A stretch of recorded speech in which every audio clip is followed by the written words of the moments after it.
Falando de política, a política muda a sua vida, né? A sua casa, a escola dos seus filhos, daí a importância. E nós trazemos aqui políticos exatamente para conversar sobre a nossa vida, o futuro do país. Hoje, aqui nos estúdios da Rede Vida em Brasília, o senador Plínio Valério. Ele é do PSDB do Amazonas e autor de uma lei muito importante que tornou o Banco Central independente. Na verdade, é uma autonomia do Banco Central. Outro grande debate que está sendo travado neste momento em bastidores, até abertamente no Congresso Nacional, é sobre o Supremo Tribunal Federal.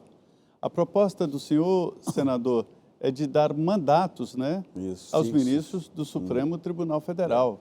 E lá vou eu de novo para o topo do furacão, a batalha. Batalha agora com o Supremo. Mas o que a vida quer da gente é coragem. A quem eu critico desde que cheguei. E não é revanchismo, porque essa PEC, Denise, ela é de 2019. Aquilo que eu falei, todo mundo em lua de mel, eu digo, eu vou botar tudo e lá na frente estoura. E agora chegou a vez do mandato fixo dos ministros do Senado. Por quê? Senador, parece que o presidente da Casa, Rodrigo Pacheco, não quer saber desse assunto, Não, né? não, ele deu uma guinada. Ele deu uma guinada, andou declarando que vai colocar isso em pauta. No discurso ele falou, né? No discurso ele falou. Então ele não tem como evitar essa pauta. Por quê? Como é que eu analiso, Zé? Você que é um analista político, Denise, que tem essa experiência total nesse assunto. O que é que eu analiso?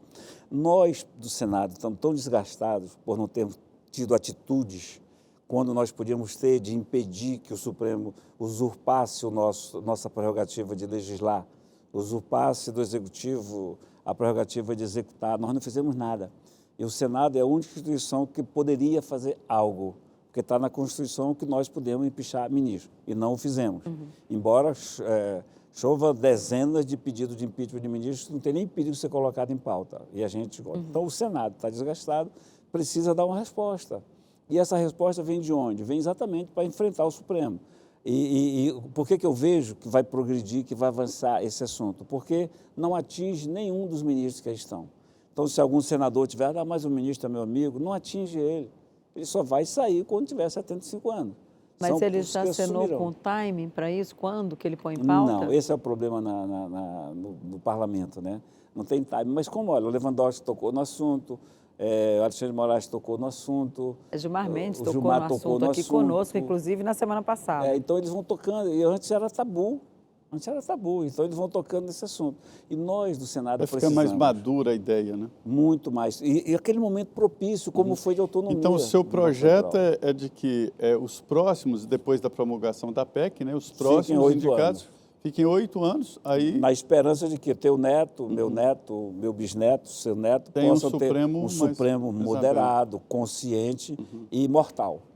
Porque hoje o que se nota nesses ministros, depois do advento da transmissão ao vivo, do julgamento, do mensalão, aquela coisa toda, a gente tem a impressão nítida, eu tenho a certeza, as pessoas têm a impressão de que eles habitam o Olimpo, né? Eles se sentem no Olimpo. Mas eles não ficariam muito mais permeáveis à injunção política, tendo mandato, sabendo que iria sair? Não acredito, porque eles sabem que vai sair de qualquer maneira. Eles saem. Eu acho que tem injunção política muito mais agora. Mas eles vão entrar com o presidente da República, porque se entrar junto com o presidente da República, aí o presidente da República fica 4 anos, pode se reeleger, fica mais 4, e sendo 8 anos, vai virar uma coincidência de mandato? O ministro vai acabar da reeleição, se eles entrarem junto da reeleição, ele não vai ter injunção, não. Pelo contrário. Ou vai ter que ser, ou vai também ser alternado, como é o do presidente do Banco Central? Não, por que vai ter? Não, alternado porque quando vem o Lewandowski sai agora, mas o Alexandre de Moraes sai em 43, é isso? O Alexandre de Moraes sai, nós estamos em 20, 43. Ele tem 20 anos. É muito tempo, né? 20 anos. O Barroso tem 19, o Toffoli tem 19 anos ainda. Então, veja bem, onde é que o Barroso dá entrevista? Aquelas entrevistas deles, do professoral? Nova York. Ele está sempre em Nova York dando entrevista. O Gilmar em Portugal. O Alexandre de Moraes faz a bobagem dele, mas faz por aqui mesmo, mas também às vezes em Nova York. Então, eles não se julgam mais mortais. Não se julgam, porque eles vão sair aos 75 anos inimputáveis. Então, o senhor acha que isso é essa vitalicidade? Acho que isso causa muito mal ao ser humano. que se acomoda, que se julga superior aos outros. Senador, eu ouvi de um ministro do Supremo de que no primeiro dia, na primeira semana, ele chega no Supremo ainda está muito agradecido às indicações e aos votos.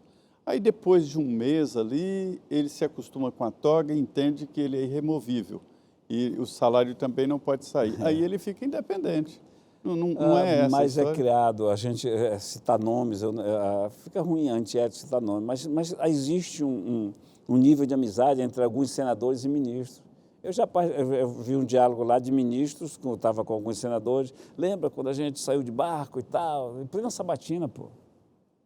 Plena sabatina. Então, se cria esse nível de amizade. O senador liga para o ministro na mesma hora e fala. Eu acho que esse, pelo contrário, ele começa a não obedecer mais quem o indicou, mas cria um relacionamento de amizade, de cumplicidade, que isso não é bom. Quando o ministro é indicado, ele procura todos os 81 senadores e tem uma conversa secreta. De uma forma bem humilde. Eu tenho a vontade de saber o que eles falam naquela... Bem, a minha conversa comigo é o seguinte, tanto o ministro do STJ como do Supremo, foram 2 do Supremo, o STJ foram alguns desembargadores. Então, a conversa comigo é...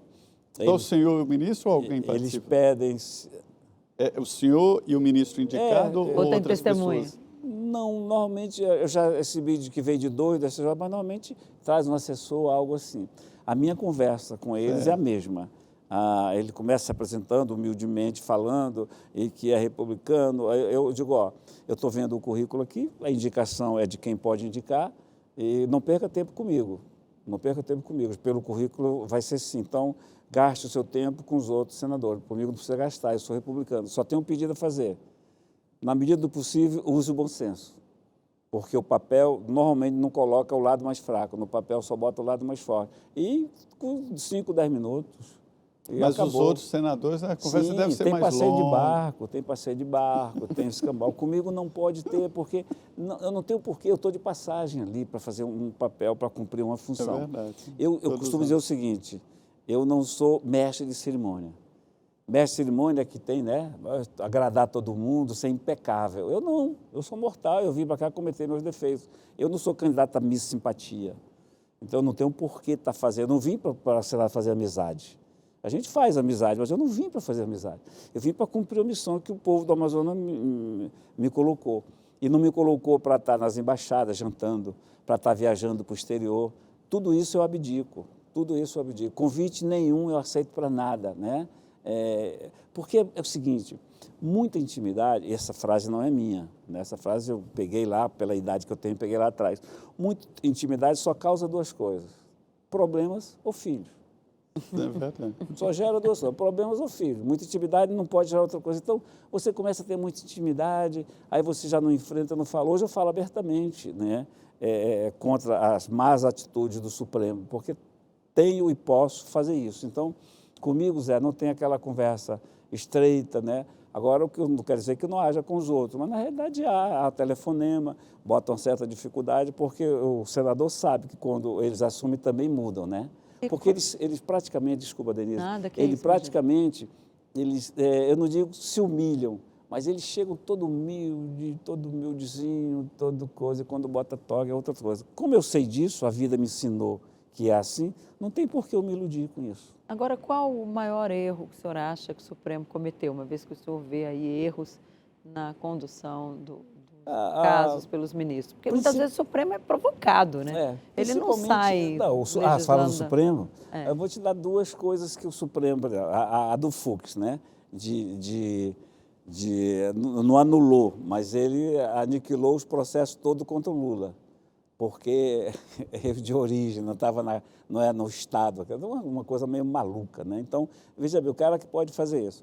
O Alexandre de Moraes, que inventa um inquérito com Toffoli e ele denuncia, apura, julga, né? E condena. Quer dizer, e na instância superior, então o Supremo está assim. A ministra Carmen Lúcia, eu sei que é constitucional, mas eu vou votar até dezembro, fica assim, partindo de um ministro. Então, eles fazem atitudes, essas prisões, por exemplo, do pessoal que estava na manifestação. Você não tem ali 2.000 culpados, né? Só acredita nisso quem é imbecil, quem quer acreditar nisso. Então, mandar prender todo mundo discriminadamente, sabe? Agora, ele acaba de dar um indulto para as mulheres, em homenagem às mulheres.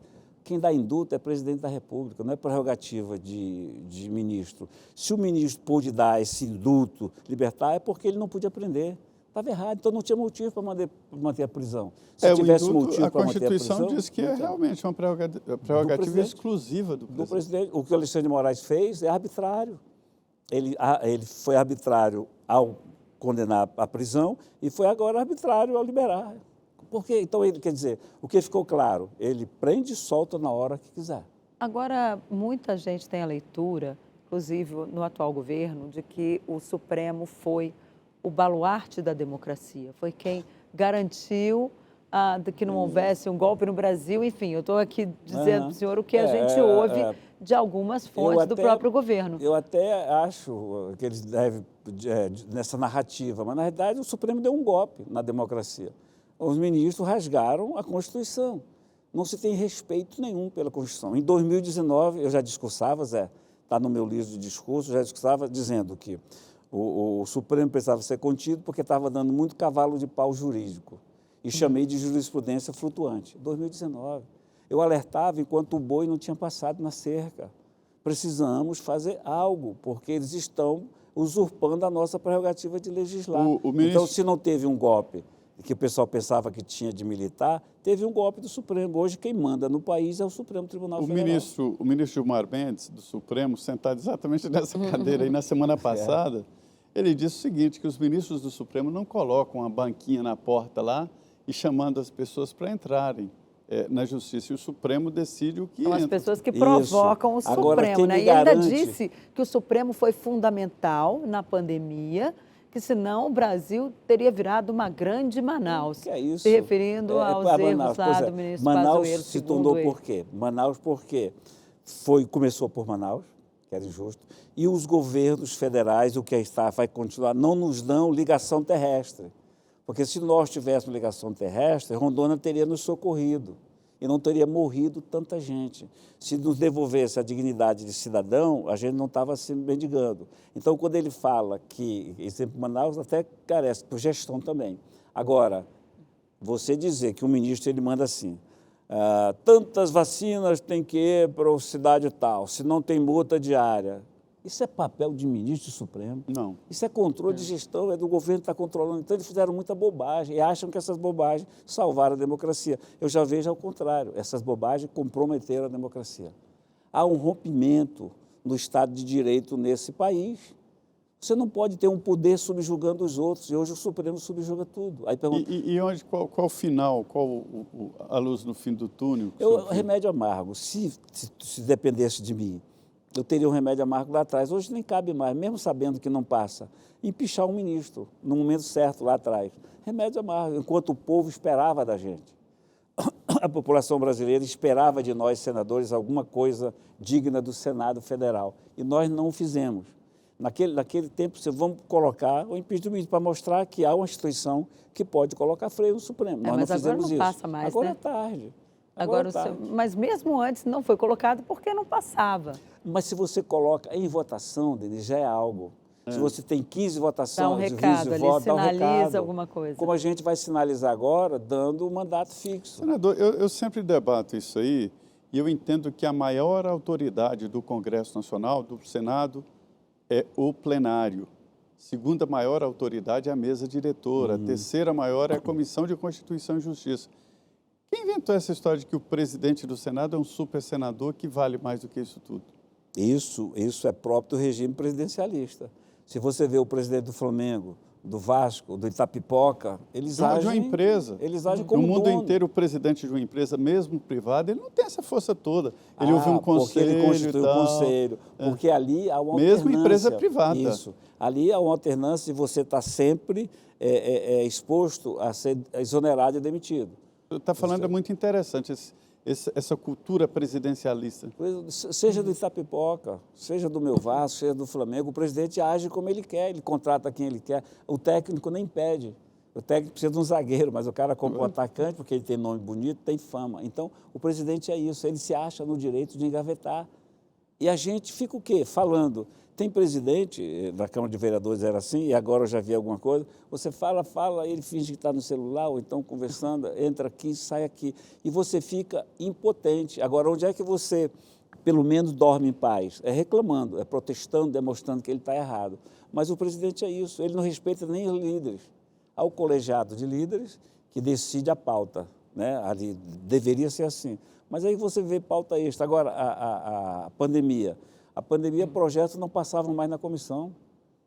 Iam direto. E as medidas provisórias continuam não passando. Direto para o presidente decidir. Para o plenário. Para o presidente decidir. Eu tive um projeto atropelado, assim que eu entrei em 2019 também, com um projeto para permitir que os supermercados doassem alimentação para o pobre, porque não permite. Aí o meu tramita, quando eu vejo na pandemia, o Collor aprovou o dele assim rápido, papai, e atropelou o meu. Então, houve muito isso. É muito acordo com o presidente. Então, o presidente se acha dono, ele não é um super senador, mas acaba na prática sendo.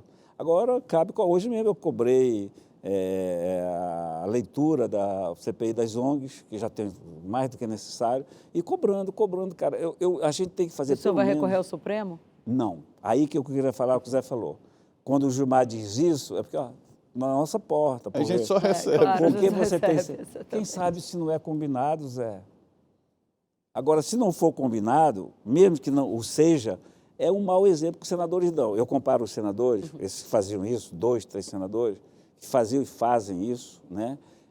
Com aquele garoto que ele está com o velocípede, deixa aqui e esquece, quando ele vira, tropeça no velocípede, aí chuta. Quero mais não, mamãe, não quero mais não esse velocípede. Menino mimado, que perde uma eleição, que perde uma votação e vai para o Supremo. Ora, perder votação é próprio do parlamento. Parlamento é voto. Parlamento, alguém já disse, no parlamento ninguém morre e ninguém mata. Eu perdi, de 14 eleições, perdi 10, mas ganhei a do Senado. Foi a mais importante. Então, você não morre. E se você tiver essa consciência de que o parlamento é voto, você não recorre ao Supremo. Não recorri com a CPI das ONGs, em seguida da Covid, porque não reconheço prerrogativa no Supremo para determinar uma questão que é eterna corporis. Não reconheço. Se eu for lá, eu estou reconhecendo. Como eu não reconheço, jamais recorrerei ao Supremo. Ok, senador. Nós vamos para um rápido intervalo. Eu convido você a continuar aqui com a gente, porque ainda tem mais um bloco do Frente a Frente. Vamos saber como está o desmatamento na Amazônia e o que o Congresso pode ajudar nesse esforço para tornar o Brasil o país mais sustentável. Fica aí que nós voltamos rapidinho.